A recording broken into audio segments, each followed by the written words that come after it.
Okay, we're in We're rolling. Okay. we're in Home Depot, and this is a demonstration on hanging a register rack. Okay. Jim Cully, our sales manager, is going to demonstrate. All right. Here's what you need to do. First thing is you need to talk to the store personnel, locating a spot on the register to be able to hang the rack from. The location preferred would be near the inside part of the cash register, not on the outside aisle, but in towards where actually the shopping carts go past it. You want to locate a spot where you can actually move either the magazine rack around or whichever, slide it down to the very end. None of the stuff is attached, it's always hung on. So you move it down to the very far end to help protect the seed rack. What you'll do is, pulling the rack down or keeping the rack in place, you attach the sign first.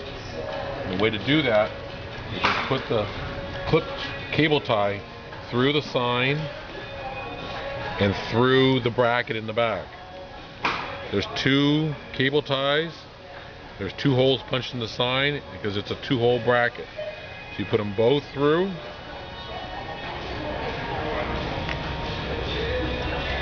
You bring them down across the first or the top bar.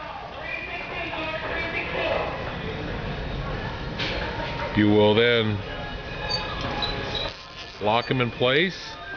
Do one partially, do the second one completely to help hold it, and then you'll go back and lock the first one back into place.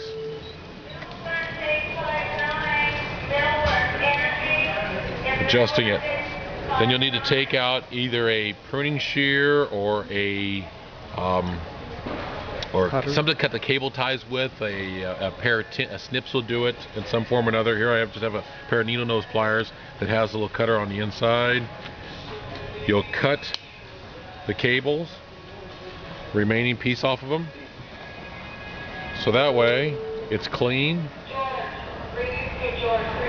and it won't interfere when you go to put the seed on the rack. So just something that looks like this here. Next, after you've got that done, you're going to want to hang the rack. When you do that, preferred is to keep it about the same height with the other items. So if you have magazines in here, use it as a guide and go approximately the same height as the magazines. So it's not, you don't want to go way up here and something sticks out of play. You want to keep it right about where the store has its own position on its magazines. So this will take a little bit of ingenuity on your part on how to hold the rack into place. Same thing though, you'll put one cable tie through it, and you can either go through the top bar. It'd probably be best to do the second bar where the seed hangs off of. Come back through it. Attach the top one first.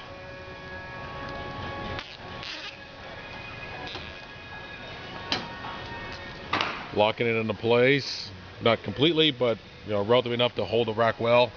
Then you have to go down to locating a second one. What's this here?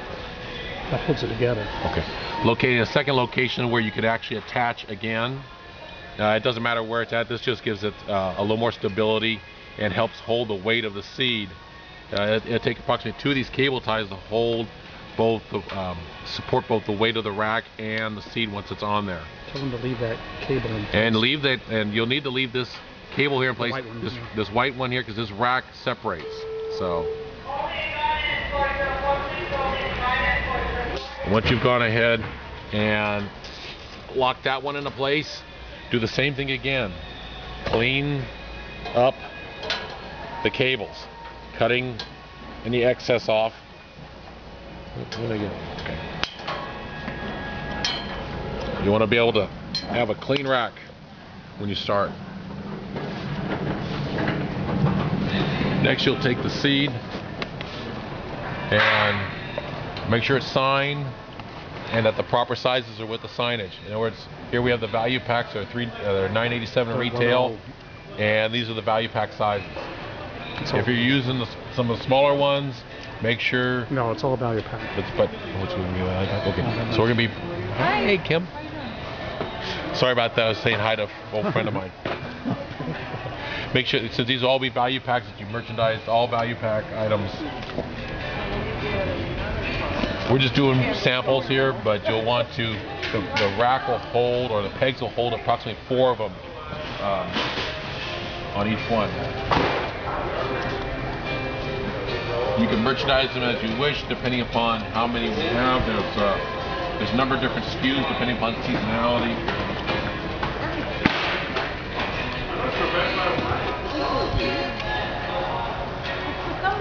I've worked 7 days for the past week.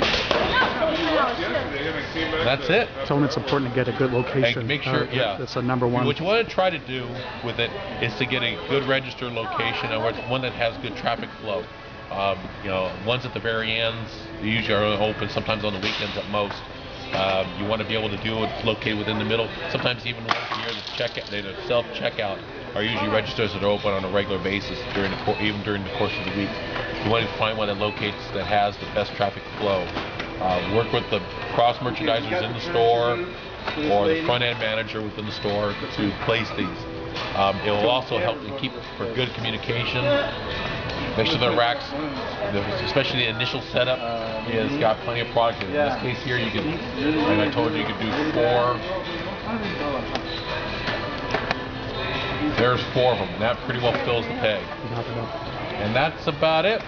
So good luck, have fun, and see you later.